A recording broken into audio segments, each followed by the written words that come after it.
everyone. I'm Caitlin Daniel, host and creator of Sci-Fire Leadership. If you're new here, welcome and Happy New Year! On this channel, I specialize in empowering educational leaders as they navigate how to best support mental health and well-being in our schools. Today's video, you can join me with some hot cocoa as we go over 3 New Year's goals for school leaders in 2024.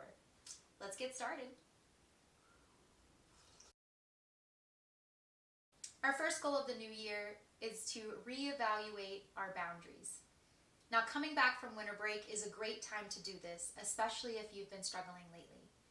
Now, what is a boundary?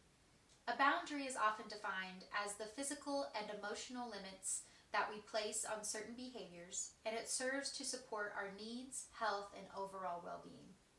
Remember, a boundary is not about trying to control the behaviors or reactions of others.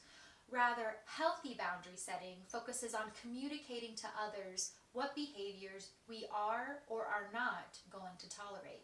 If you don't know where to begin or feel like you might want to reevaluate the current boundaries you have in place, start by being mindful about how much time and energy you're putting in and how specific situations make you feel. Now, I'm not saying that you should never take work home with you or that you can't work past 5 p.m. What I'm saying is when you set boundaries in the workplace, you limit how often you're doing those things and that you can make sure you're not overstretching yourself every day. Working past our hours is inevitable sometimes. It happens. But doing this every day can lead to poor mental health and burnout, and I want to avoid you getting to that point. An example of setting a small boundary in the workplace is to let others know how they can set up a meeting with you. As someone who struggles with anxiety, it can throw me off if a meeting is set up too last minute or if I'm not informed of the topic of the meeting. So for me, in order to perform at my best, I need to know what is expected. So that's just it. Our boundaries really start with what we can control, which is our behaviors and reactions. We can't control the events that are happening around us or the behaviors of other people.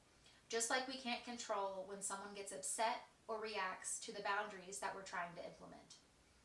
So in the example I mentioned before, this could be a great opportunity to look inward and be intentional and mindful about the boundaries you currently have in place and which ones are no longer serving you.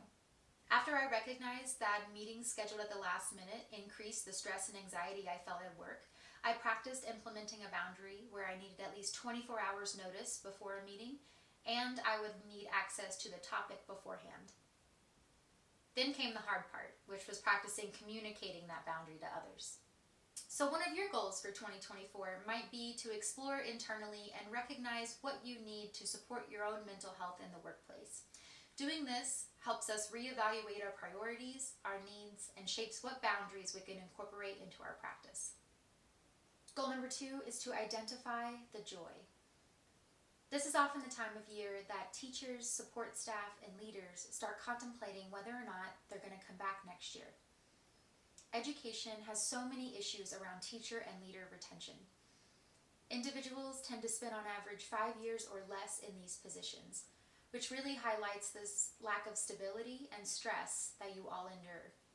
It is unsustainable, which is why taking care of your own mental health is a vital component of the work that you're doing for yourself and your students and staff that you serve in your schools.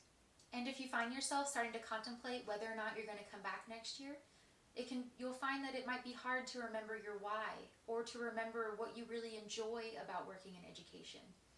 So if you haven't already, I highly recommend creating a system that allows you to accumulate the little things that have brought you joy throughout your education journey. For example, I have a folder on my computer where I have saved handwritten notes, emails, thank yous, and posters that my students have written for me over the years. I digitize those and put them on a folder on my computer. I also have a shelf on my bookshelf dedicated to all those physical presents that students or people have given me as thank yous over the last several years. I have made it a point to try to keep the little meaningful things that have not only brought me joy, but when I look at them, they help remind me why I like working in education and why I want to continue doing the work that I do.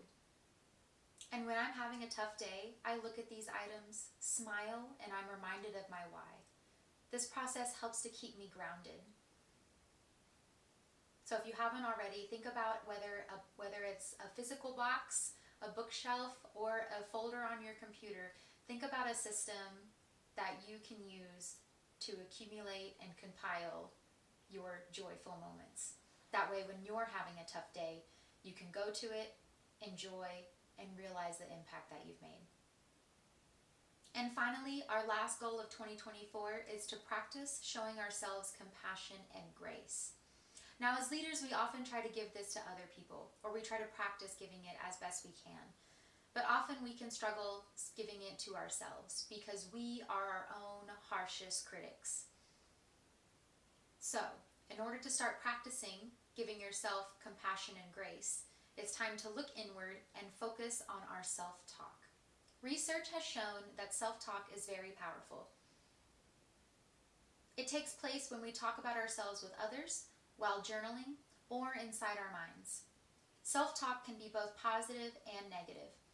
Positive self-talk is constructive and supportive. It often emphasizes our creativity, our strengths, and our abilities. Meanwhile, negative self-talk often highlights our insecurities, which can lead to higher levels of anxiety, stress, and uncertainty about ourselves and our decision making. Now, I would love to do more videos in the future talking about self-talk, how to recognize it, and how to change it.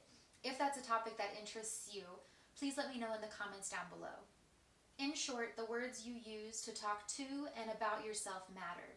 So practice giving yourself some compassion and grace this year, and focus on your self-talk. Alright, if you liked this video, go ahead and give it a big thumbs up and subscribe to join our amazing community here on YouTube. And until next time, Happy New Year. Take care.